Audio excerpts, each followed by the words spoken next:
Assalamualaikum warahmatullahi wabarakatuh. Perkenalkan, kami dari kelompok 4 Momentum akan mempresentasikan studi kasus kami mengenai analisis penggunaan berbagai jenis sprinkler pada lahan miring untuk meminimalkan tingkat erosi. Berikut merupakan nama anggota. Berikut adalah jurnal utama yang kami gunakan. Next. Tujuan dari studi kasus kami yang pertama adalah untuk menentukan dan membandingkan perbedaan tegangan geser pada daerah uphill dan downhill. Yang kedua, membandingkan jenis sprinkler yang paling optimum untuk sistem irigasi di lahan miring. Dan yang ketiga, menentukan lama pengairan menggunakan irigasi sprinkler.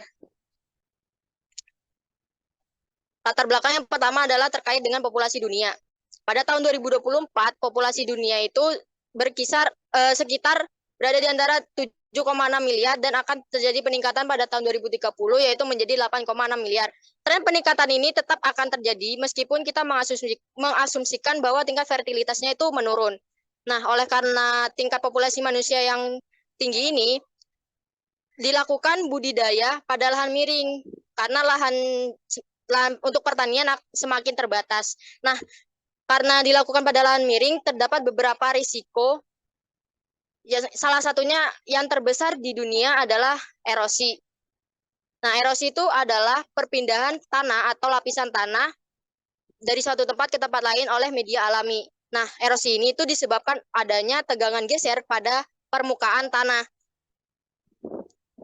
Boleh, next. Baik, untuk rumus perhitungan yang kami gunakan sendiri, pertama terdapat kecepatan resultan droplet yang dihitung dengan membagi debit air dengan luas area. Selanjutnya ada sudut sprinkler uphill dan juga downhill, di mana merupakan yang dapat dilihat pada slide berikut. Next. Selanjutnya terdapat kecepatan droplet yang sejajar dengan bidang miring, yang merupakan hasil kali antara kecepatan dikalikan dengan cos beta. Dan juga hasil stress itu sendiri merupakan hasil kali dari setengah dikalikan densitas dikalikan dengan kecepatan droplet yang sejajar dengan bidang miring yang dikuadratkan. Next.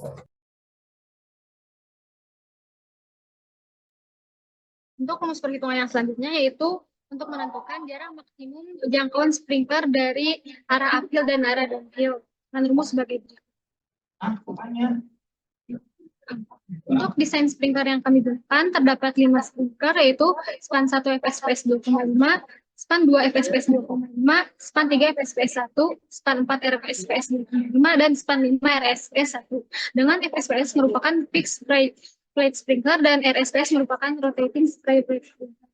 Untuk variabel eksperimen yang digunakan, yaitu kami menggunakan kemiringan lahan sebesar 10 derajat, luas area sebesar 0,3 hektar, ketebalan tanah sebesar 20 cm, juga dengan arah uphill dan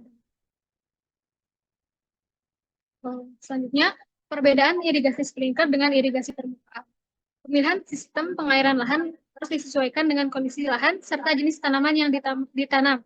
Namun, untuk memilih sistem tersebut tetap harus memperhatikan dampaknya terhadap tingkat erosi tanah, terutama pada kondisi lahan miring. Untuk saat ini ada 2 jenis irigasi, yaitu irigasi permukaan, yaitu surface irrigation dan sprinkler irrigation. Yang pertama terkait cara atau pengairan dari kedua jenis irigasi tersebut. Untuk surface irrigation terdapat yaitu pengairan langsung melalui sistem kanal atau bendungan, sementara untuk sprinkler irrigation pengairan dilakukan dengan cara disemprotkan melalui nozzle seperti hujan. Berikutnya yaitu persentase runoff dari kedua sistem irigasi, di mana untuk sistem surface irrigation runoff sebesar 20-50% dari total air yang diaplikasikan, sementara untuk sprinkler irrigation persentase runoff sebesar 5-10% pada sprinkler bertekanan rendah dan 20-30% pada sprinkler bertekanan tinggi. Berdasarkan nilai tersebut, dapat disimpulkan bahwa persentase runoff lebih kecil pada sprinkler irrigation. Yang terakhir yaitu terkait biaya pemasangan dan perawatan sistem irigasi pada surface irrigation lebih rendah dibandingkan dengan sistem sprinkler irrigation. Meskipun demikian, penghematan air dari sistem sprinkler irrigation lebih besar dibandingkan surface irrigation, yaitu lebih dari 50%. Baik, selanjutnya terdapat pengaruh diameter nozzle dan juga debit air terhadap shear stress itu sendiri. Pada sistem sprinkler, diameter pipa dan diameter nozzle dan juga debit air dapat mempengaruhi kecepatan aliran air yang dihitung dengan rumus sebagai berikut yang sudah dijelaskan pada slide sebelumnya, di mana debit air semakin tinggi akan mempengaruhi kecepatan air juga. Diameter nozzle yang lebih besar dapat meningkatkan debit air, tapi menurunkan kecepatan air aliran jika debit tetap. Sebaliknya, diameter yang lebih kecil dapat menghasilkan kecepatan yang lebih tinggi. Kecepatan ini akan berdampak pada tegangan geser yang dihitung dengan rumus sebagai berikut, di mana air berkecepatan tinggi dari lubang kecil akan menghasilkan tekanan geser yang lebih besar dan meningkatkan resiko erosi tanah. Sementara itu, air dengan kecepatan yang lebih rendah yang keluar dari lubang yang lebih besar akan memiliki shear stress yang lebih rendah ketika menabrak tanah, sehingga lebih ramah terhadap erosi tanah. Baik, selanjutnya adalah analisis stress uphill versus downhill. Nah, dilihat dari grafik di samping dapat dilihat bahwa rata-rata pada tiap sprinkler shear stress dari uphillnya ini jauh lebih besar dibanding dengan shear stress downhill. Nah, kenapa terjadi hal tersebut? Nah, itu karena yang pertama adalah jari-jari area lemparan droplet. Jadi, ada satu jurnal yang mengatakan ketika menganalisis koefisien keseragaman itu, semakin jauh droplet jatuh dari tempat sprinkler yang itu, dia tuh shear stress-nya akan semakin tinggi. Nah, karena di daerah uphill itu dia jari-jari maksimumnya itu tinggi, jadi dia shear stress-nya juga ikut tinggi. Terus yang kedua adalah kecepatan lemparan droplet yang dipengaruhi oleh diameter nozzle dan debit nozzle. Nah, ketika kecepatan lemparan dropletnya ini tinggi, shear stress yang dihasilkan juga semakin tinggi. Hal ini sesuai dengan rumus pada metodologi yang awal tersebut bahwa shear stress itu berbanding lurus sama kecepatan. Nah, berdasarkan perhitungan yang telah kami lakukan, kecepatan pada arah uphill itu jauh lebih besar dibanding kecepatan pada arah downhill. Maka dari itu dia shear stress-nya lebih tinggi.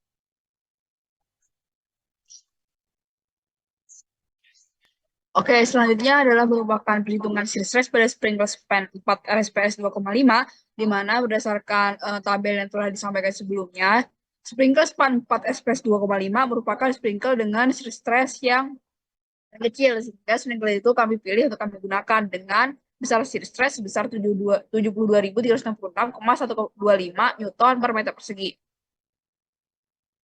Nah, selanjutnya berikut merupakan perhitungan dari jangkauan kebutuhan sprinkler dan alat pengairan, di mana jangkauan untuk downhill itu sebesar 14,722 meter, kemudian uphill sebesar 14,76 meter dengan asumsi sebaran rata, dan juga total sprinkler yang digunakan yaitu dibulatkan menjadi 5 sprinkler dengan lama pengairan 42,1 jam untuk tiap sprinklernya. Oke, berikut merupakan penempatan sprinkler pada lahan miring dengan persebaran airnya sebagai berikut. Lalu berikut merupakan penempatan sprinkler pada lahan miring dengan jarak atas sprinkler itu sebesar 25 meter dan juga lebar dari luasan area yang berpotongan atau tumpang tindih itu sebesar 3 meter. Baik, selanjutnya batas stres minimum dan cara mengubah nilai stres. Berdasarkan hasil perhitungan, batas stres minimum untuk menghasilkan erosi pada jenis tanah andisol yaitu sekitar 724 ton per hektar per tahun, di mana hal ini sesuai dengan literatur Kutaswami Goda dan juga Goda pada tahun 2015 dengan batas antara 101 sampai dengan 1.000 ton per hektar per tahun, termasuk ke dalam. Kemudian pada tekstur tanah pung berdebu mempunyai beberapa karakteristik density 1%, porositas 69,8%, permeabilitas 3,56 cm per jam, dan C organik 7,33%. Nah, cara yang dapat dilakukan untuk mengubah nilai stres agar tidak terjadi erosi, yaitu menurunkan tingkat porositas tanah menggunakan tanaman penutup yang nantinya akan berfungsi untuk meningkatkan stabilitas tanah, dan menurunkan tingkat bit density dengan melakukan penambahan bahan organik yang akan berfungsi untuk memperbaiki struktur pada tanah. Next.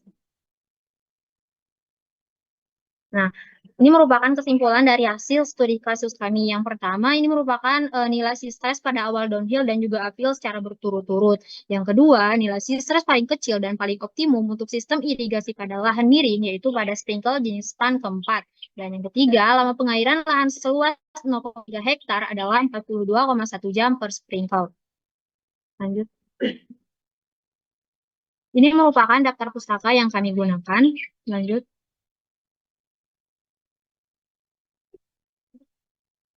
Sekian presentasi dari kami. Terima kasih. Wassalamualaikum warahmatullahi wabarakatuh.